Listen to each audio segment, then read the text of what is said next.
Well, I think there's probably a lot of things that can be done. In terms of what the city council can do and what the city council has control of over, one of the things that the city council votes on is offering tax increment financing areas or districts for businesses to develop in Duluth. And they get a choice of how they set those up. One way that we can encourage living wage jobs is to make sure that if we're going to offer a business this ability to waive their property taxes for a period of time, that they are going to put into writing that they're going to offer, how many jobs they're going to offer, and that those are going to be living wage jobs, and those are going to be jobs with health insurance. And I think when we're talking about living wage jobs, we absolutely have to have health insurance included in that. And so that's something that we could do that would be a simple step forward. Some other things that, that the city does is we have, right now we have like a project labor agreement, which means that when somebody comes here, when we have contractors that build things or do projects with the city, that they have to offer certain wages to those contractors so that, and that they have to be local people so that we can help to build our economy here. So there's a couple of kind of concrete ways, and there's a lot of things that the city council can do to just support its local organizations that are doing this work. I mean, how we utilize our city block grant money. But that's not, I didn't say that right, but I know what it is. CDBG money.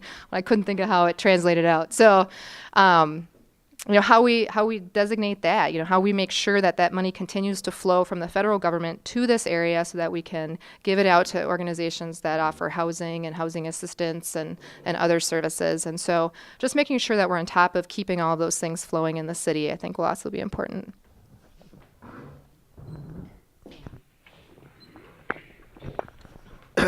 Well, one of the ways that we can really try to help create, I would say, more living wage jobs is by actually just trying to increase the number of jobs we have in general.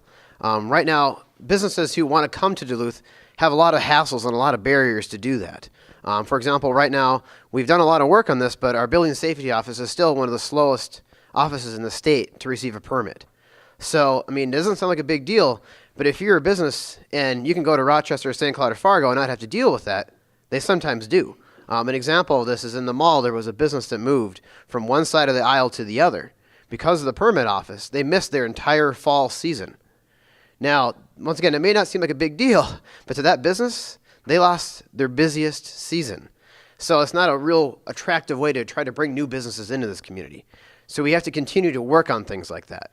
Two, and this affects large and small businesses alike, we have to have a better community development standards so that when a large or small business comes to the city of Duluth or wants to expand, they know how to do so.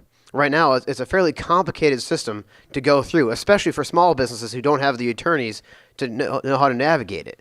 And we have to figure out how to make that easier, bring people together from all different sides to see how we can make it easier for businesses to grow and expand here in the city of Duluth. And, like I said, it may seem like a trivial thing, but I'm hearing this all over the city. I'm hearing this from people who have talked about coming to the city of Duluth. Let's work on these basic things, because right now, that is one of the easy ways. Even towns like Hermantown and Superior, they're totally beating us on that right now, and there's just no excuse for it. Let's fix that, and then we can start trying to work on some attraction, but also trying to grow the businesses that we have in town. And I think that's how we'll see hopefully some future success. Well, it's wonderful that we're talking about growing jobs and mentioning the importance of that. I do think that that's a priority for the council, is to be more, to embrace our businesses and streamline those services so businesses can open up their doors or expand here and provide those opportunities for all our citizens. That's exactly what I did in my job at the Department of Trade and Economic Development. I went around cities and worked with those communities, and we addressed the issues on how we can provide those opportunities for businesses. And I can think of several communities, large and small. Owatonna, for example. I remember visiting there, and there were companies, you hardly saw them in the neighborhoods. They were in their industrial parks, and they were providing awesome jobs for their residents. High-tech, you know, you wouldn't even think about what's going on in those buildings, but high-tech type work that pay well, have awesome benefits, and we can do that here. We just need to have a proactive approach to working to attract those businesses here, and we have some great niches here in our community where we could grow in that way. I also, in trying to help folks obtain those opportunities, I think we need to spend some time helping them with training. I think that's really important for our workforce, that they're trained well so they can jump into those opportunities. And yes, those resources exist out there that will encourage business development and job creation.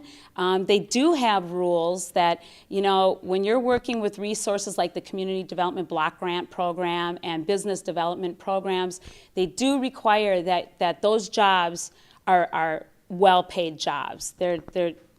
You have to be able to live on those jobs, so that's a definite requirement. And I think the city needs to do a better job of that, of supporting our businesses, and I have that experience. Thank you. Let's see. I think Dan is going to be next.